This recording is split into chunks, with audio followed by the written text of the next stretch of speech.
أعوذ بالله من الشيطان الرجيم. بسم الله الرحمن الرحيم. الرحمن علم القرآن خلق الإنسان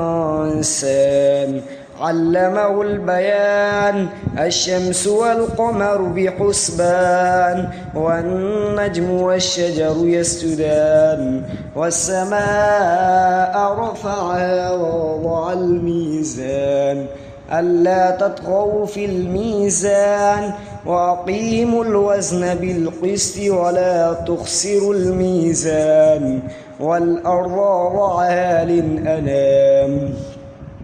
فيها فاكهة والنخل ذات الأكمام والحب ذو الأصف والريحان فبأي آلاء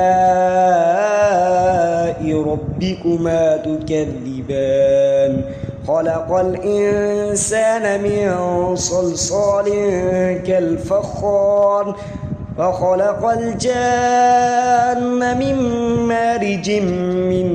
نار فبأي آلاء ربكما تكذبان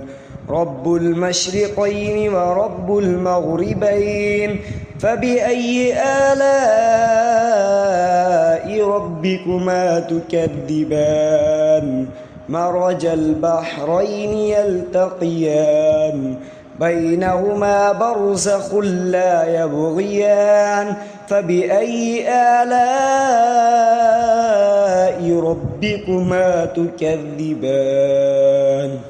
يخرج منهما اللؤلؤ والمرجان فبأي آلاء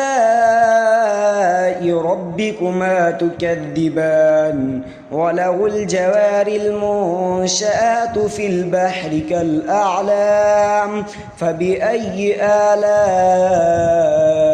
ربكما تكذبان كل من عليها فان ويبقى وجه ربك ذو الجلال والإكرام فبأي آلاء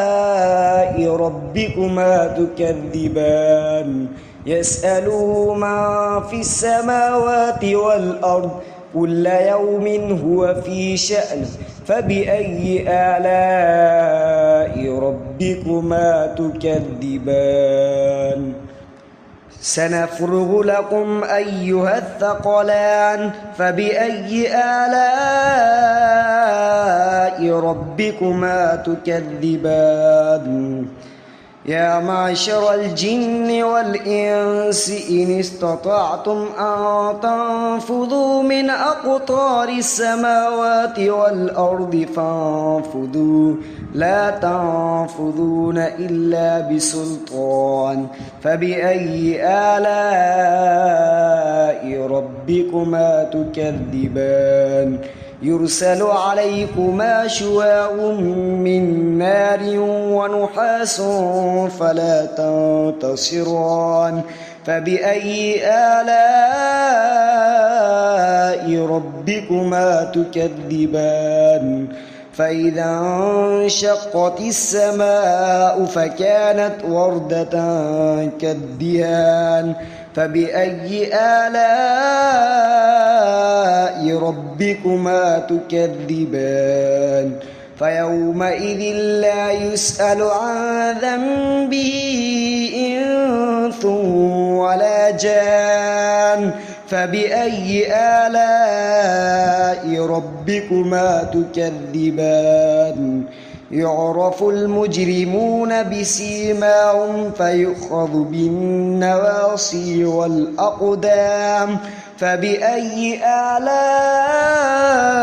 ربكما تكذبان هذه جهنم التي يكذب بها المجرمون يطوفون بينها وبين حميم آن فبأي آلاء ربكما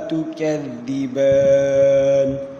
ولمن خاف مقام ربه جنتان فبأي آلاء ربكما تكذبان ذواتا أفنان فبأي آلاء ربكما تكذبان فيهما عينان تجريان فبأي آلاء ربكما تكذبان فيهما من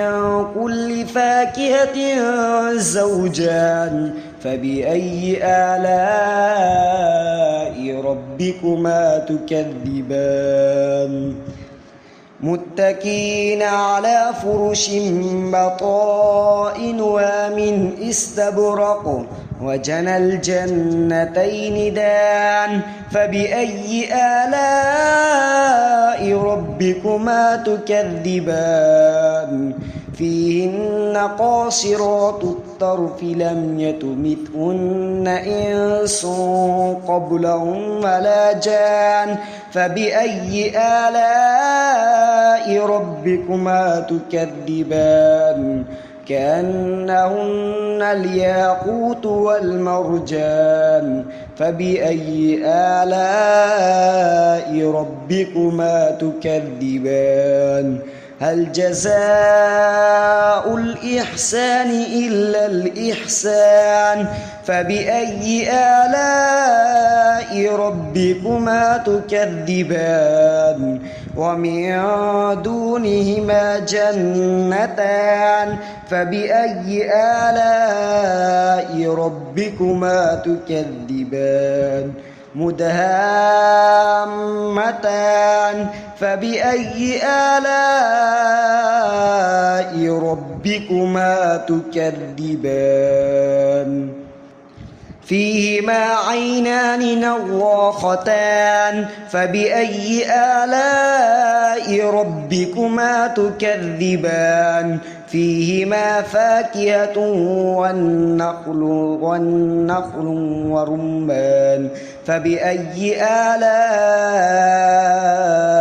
ربكما تكذبان فيهن خيرات حسان فبأي آلاء ربكما تكذبان حور مقصورات في الخيام فبأي آلاء ربكما تكذبان لم يطمثهن إنس قبلهم ولا جان فبأي آلاء ربكما تكذبان متكئين على رفرف خضر وأبقري حسان فبأي آلاء ربكما تكذبان تبارك اسم ربك ذي الجلال والإكرام صدق الله العظيم.